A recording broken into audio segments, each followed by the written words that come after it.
Regresamos, amable auditorio, para seguir charlando sobre la liberación de la señora Esperanza Reyes. Yo quisiera poner sobre la mesa este tema. ¿Qué pasará? ¿Qué viene después de aquí, licenciado Jorge?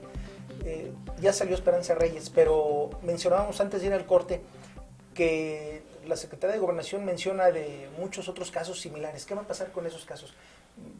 ¿Van a trabajar sobre alguna pena anticipada? ¿Se van a liberar a estas gentes? ¿Se van a analizar los asuntos? ¿Qué va a pasar? Yo creo que sí, yo creo que esto va a servir de modelo, de alguna manera va a ser utilizado como una guía para poder resolver 50, 60, 100 casos que puedan tener en cárceles federales.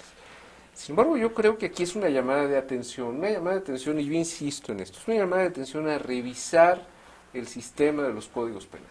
El tema de la proporcionalidad, el tema de los procedimientos, el tema de la eficacia, la prevención del delito, pasan todos necesariamente por determinar nuevas características del sistema de justicia penal. Estaban hablando Benjamín y Lorenzo, por ejemplo, del caso de la legalidad y de esta confrontación que puede haber con derechos fundamentales a partir del principio de presunción de inocencia, etcétera. Pensemos a lo mejor en otra materia, no tanto como la materia penal, pensemos por ejemplo en la materia civil, en donde el Código de Procedimientos Civiles le permite a los jueces desahogar en todo tiempo diligencias que consideren necesarias para buscar la verdad. Eso es lo que dice el Código. No hay jueces que lo hagan. Y no lo hacen porque si lo llegan a hacer, entonces son sujetos de denuncia porque supuestamente están queriendo favorecer a alguna de las partes litigantes. Y entonces ahí choca la búsqueda de la verdad que debe de tener el tribunal frente a lo que es la supuesta imparcialidad o parcialidad que puede estar demostrando el juzgador. Y entonces al entrar en colisión estas dos circunstancias... Y en materia laboral, la verdad sabida. La verdad sabida que utilizan las juntas de conciliación. Y entonces, ¿qué es lo que tenemos? Jueces que precisamente por el principio de legalidad tienen temor de ejercer las amplias facultades que les puede dar la ley para buscar en efecto la justicia. Frente, por ejemplo, a una determinación de un juez civil o de un juez de distrito en un juicio mercantil o un tribunal administrativo, hay un acuerdo de trámite que afecta a alguna de las partes, hay una serie de recursos y medios de defensa que se pueden agotar y eso retrasa el procedimiento. Cuando en realidad procesalmente existe el principio de trascendencia que consiste que todo aquello que no sea importante para el fondo del asunto se debe de desechar, que es la parte donde se dice que se echarán los recursos frívolos e improcedentes. Sin embargo, los jueces lo admiten porque saben que si no lo hacen y lo califican de frívolos e improcedente, van a impugnar esa calificación y los van a denunciar a ellos por supuestamente ser parciales. Un juicio de responsabilidad. Un juicio de responsabilidad. Y entonces ahí tenemos ese choque y eso hace que no sea eficiente el sistema de justicia. Entonces se tienen que replantear estos mecanismos. Y en el caso de la materia penal se tienen que establecer mecanismos de eficiencia. La cifra negra, la no denuncia de los delitos pasa en buena medida por el pensar que no se recibe justicia, porque las decisiones de los ministerios públicos consignando a los jueces, que luego no se traducen en sentencias condenatorias, no se piensa que es por la presión que pueden tener los ministerios públicos para consignar por un efecto estadístico, sino que se piensa que es un tema de corrupción, que es un tema de componendas, y entonces la gente dice, ¿para qué denuncio si no voy a obtener lo que quiero? Donde además en materia penal, y digo, por ejemplo, están aquí con nosotros abogados que tienen en esto mucha experiencia, en la materia penal, en muchos delitos lo que se busca es una reparación del daño.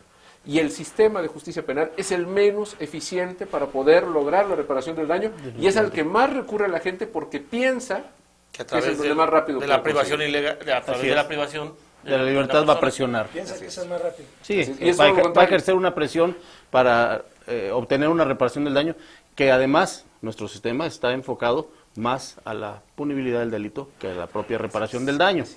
Así es. Ahora, finalmente, bueno, por ahí tenemos algún caso excepcional.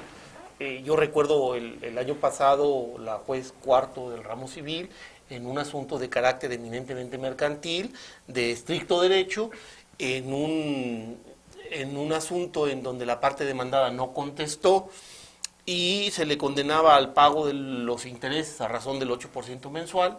La juez consideró ese interés usurario y se metió a resolver el fondo. Y dijo, este interés es usurario y acorde a los tratados internacionales Este interés se sobrepasa el legal, se puede considerar que es usurario, tomando en consideración, hace su razonamiento y emite una sentencia y se funda en los tratados internacionales. Y además cita una tesis de jurisprudencia y lo hace de oficio, en estricto a su criterio. Fuera de ahí no he visto ningún otro juez que haya tenido la valentía de hacerlo. ¿Se quiere recuperar, perder el miedo? Yo creo que se necesita recuperar la dignidad del juez. Se necesita recuperar esos valores. Y yo alabo en este sentido a la juez cuarto del ramo civil que emitió esa sentencia. Porque fuera de ahí no ha habido ningún juez que lo haga. Y yo ahí quisiera hacer mención rápidamente de una cosa. A ver, Lorenzo menciona algo que es fundamental, recuperar la dignidad del juez. En el caso de los jueces, hay que recordar que la Constitución dice que el Poder Judicial se deposita, en el caso de los jueces del Estado, dice el Poder Judicial se deposita en un Supremo Tribunal de Justicia, en los jueces de primera instancia. Si bien es cierto, hay una diferencia de competencias, están a la par constitucionalmente como depositarios del Poder Judicial. Es decir, no hay una relación jerárquica, hay una distribución competencial. Cada uno tiene sus propias atribuciones y el Supremo Tribunal revisará a los jueces, pero no están jerárquicamente en la Constitución. De la misma manera que los agentes del Ministerio Público no están, como agentes del Ministerio Público, no están sujetos a una escala jerárquica. La Constitución dice, se deposita el Ministerio Público en una institución presidida por el procurador. El procurador debe de ser Ministerio Público también. Que haya una estructura administrativa, que esa estructura administrativa funcione, esa es otra cosa, pero el Ministerio Público como depositario de la acción penal, de la investigación y persecución de los delitos, debe de tener la dignidad suficiente que tiene cualquiera de los otros en cualquiera de las áreas que se desempeñan en la Procuraduría, porque tiene una función constitucionalmente conferida, de la misma manera que los jueces. Y yo creo que eso, quienes no lo han entendido son ni los jueces ni los ministerios públicos. Olvidamos el principio que mencionábamos al inicio del programa. Cuando encontremos en conflicto el derecho con la justicia, deberemos inclinarnos por la justicia y hacemos exactamente lo contrario. Bueno, lo que pasa es que también aquí gran parte de la culpa es, aparte de algunos abogados litigantes, que utilizan recursos de una manera indiscriminada para amedrentar precisamente a la autoridad. Y hay abogados que cada vez, y para justificar un ingreso, pero cada vez que no les parece, o incluso que dolosamente quieren retrasar el procedimiento, a cada disposición, a cada acuerdo del juez, interponen un recurso. Así es. ¿Qué espera el ciudadano? ¿Qué espera de este cambio? Mucho se ha hablado de que estamos ante una revolución jurídica, que estamos ante una serie de cambios, que si en el derecho penal, que si en el derecho mercantil, que si las grandes reformas laborales, etcétera. ¿Qué es lo que espera hoy en día el pueblo de México de todo esto? Yo creo que un impacto como el que se espera con el cambio de la reforma de justicia penal, de los juicios orales, donde se dice que se van a dejar atrás una serie de vicios, de corrupción, de tortuguismo, de rezago, etcétera, que todo va a cambiar con este nuevo sistema. ¿Es realmente lo que la gente espera o falta todavía mucho por hacer? Comentábamos hace un momento que falta echarle un vistazo, revisar a los códigos penales, que tengan armonía con la reforma del 2008, que las penas sean equitativas con la conducta, etcétera. Unificación de criterios. Yo considero, no sé, este país debe de cambiar, pero yo veo que está cambiando con vientos distintos, con criterios distintos. Con vientos encontrados. Como una maquinaria donde le vas cambiando piezas poco a poquito, poco a poquito. Pues ahora se crea una fiscalía especializada en secuestros y dice que hay 10 estados, cuando hace algunos meses todavía, pues el secuestro no se había dado con tan auge. Entonces, esta parte, ¿a qué se debe?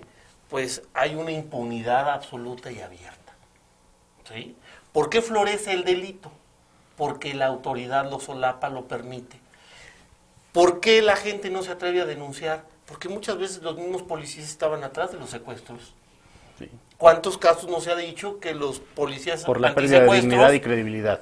Entonces hay una pérdida. Hay que rescatar esos valores, rescatar la dignidad del juez, rescatar la dignidad del Ministerio Público. Para recuperar la confianza de la ciudadanía en las instituciones. La credibilidad. De ahí nacen otras circunstancias, nacen fenómenos sociales como los famosos autodefensas. Los pocos que se van a la justicia penal, lo mencionaste hace un momento, dicen, es que es más rápido ahora presentar una denuncia ante el Ministerio Público. O de entrada no necesitas un abogado que te elabore la demanda, por ejemplo.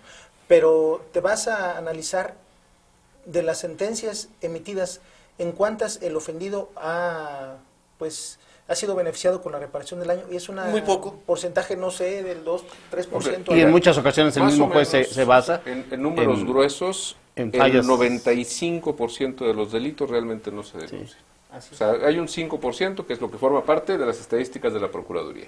Ahora, así es. de cada 10 averiguaciones que se abren en la Procuraduría General de Justicia, probablemente se lleguen a consignar 7 y 3 se resuelvan con un ejercicio o con una reserva. De esas 7 que se consignan, probablemente 3 se libren la orden de aprehensión en 5. Probablemente se dicte un auto de formal prisión en 3. Posiblemente llegue a sentencia condenatoria 1 y probablemente no se ejecute la reparación del daño. Así es. Lamentablemente, Muy probablemente. Muy probable. es la cifra negra que afecta Sí. a nuestro querido México. Se nos termina el tiempo. Nosotros quisiéramos un poco más de espacio. Es un tema que da para mucho. Sin embargo, pues la mejor opinión, querido auditorio, la tiene usted. Por nuestra parte ha sido todo y lo invitamos a que nos sintonice en el próximo programa de Foro Potosino. Gracias y muy buenas noches. Muchas gracias y buenas noches. Bueno. Buenas noches.